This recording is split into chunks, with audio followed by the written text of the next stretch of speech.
Siz oliy harbiy ta'lim muassasasi kursanti bo'lsangiz, qanday imtiyozlarga ega bo'lasiz?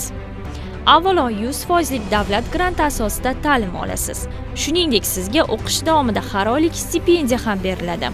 Kursantlarni bepul zamonaviy yotoqxona, bepul kiyim-kechak ta'minoti hamda bepul oziq-ovqat ta'minoti, bepul tibbiy xizmatdan foydalanish huquqiga ega bo'lasiz.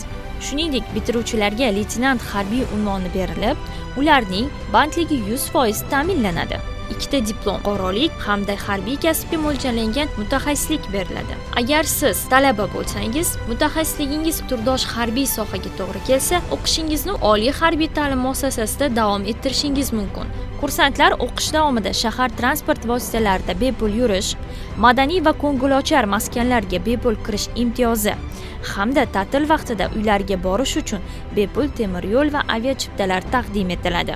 Mudofaa vazirligi oliy harbiy ta'lim muassasalari sizni kutmoqda.